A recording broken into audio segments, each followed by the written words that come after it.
Hi everyone! So today we're going to be talking about anchor charts. This is super cool because I have noticed that we have seen these all through elementary school, middle school, even some in high school. I had a teacher, one of my math teachers, that would do them often. So the basic idea with anchor charts, if I can get my page to turn, there we go. So anchor charts are made while the students are learning the topic. So you're not necessarily having to create them every single time you go over this topic in a new school year. It's just you create them and put them up as you're talking about that specific thing. So they're just a handwritten visual that shows the information that you're learning about.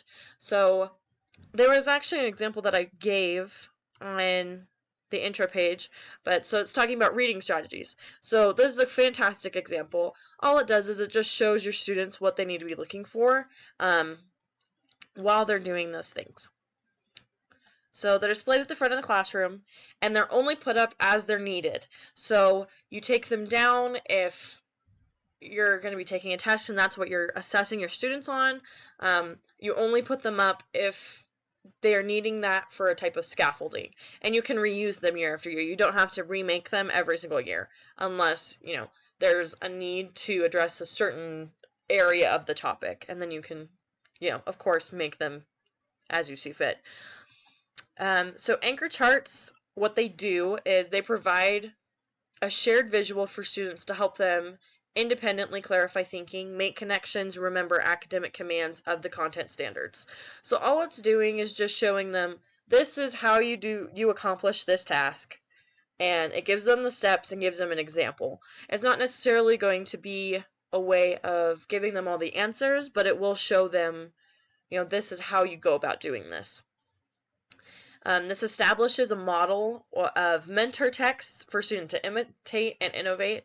Something that I was just talking about with my roommate was that with teachers, they all have the same handwriting. And I feel like this is part of it because, these are being used as examples of how you should be writing, and it gives students something to copy. And so when you have a bunch of people that are going into any sort of education, and we've been doing this our entire lives, and then, everything, we just all develop very similar handwriting, I guess. But this also magnifies what the student needs to know and do in order to be proficient. So because of the way that it's written out, it's easy to see what the student is looking for, if that makes sense. So there's going to be like bold lettering, different colors are going to be used, there's going to be pictures, all sorts of stuff, underlining text, circling text, just about anything you can think of. It helps show the students what they're doing. A few other things that I have written down here is that it creates a vehicle for helping students communicate in both oral and written forms the complex content vocabulary. And then promotes comprehension and synthesis in writing to convey knowledge across all grade levels and content areas. So these are some of the guidelines that were given, at least in the reading. So it doesn't have to be something that it doesn't have to all be on the same type of paper. It doesn't have to, it's pretty loose with what you can use. But one main focus is that you should be able to read it from every part of the classroom.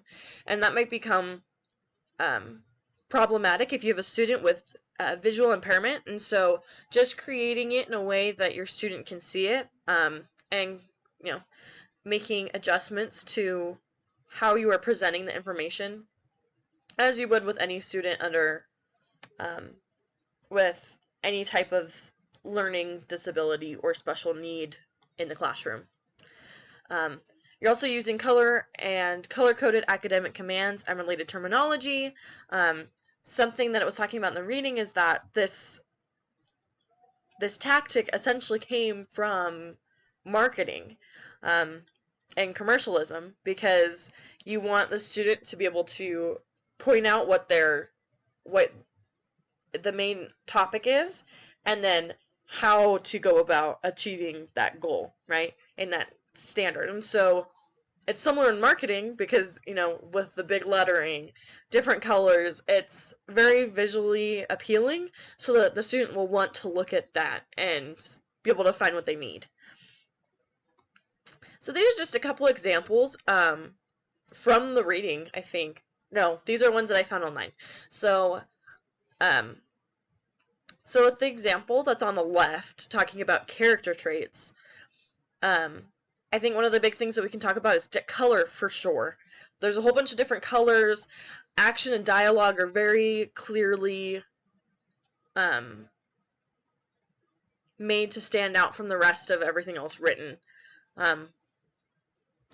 And then you have the common character traits that are written, and then you have a picture at the bottom. So it's just very visually appealing to look at. Your students will want to look there for information rather than constantly be turning to you, asking you what's going on, as you can just point them and direct them to the correct anchor chart. And then with the one on the right, the author's purpose one, we have the use of remembering PIE, which is PIE. It's just persuade, inform, entertain. And it's showing the student what they should be accomplishing under that task. And so, that's just something to remember as we're doing anchor charts, is that they're just made for one specific purpose. It's one specific goal that you have to focus on. You don't have to focus on a whole bunch of things at the same time.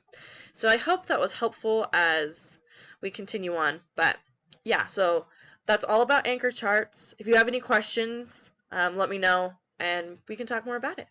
Thank you.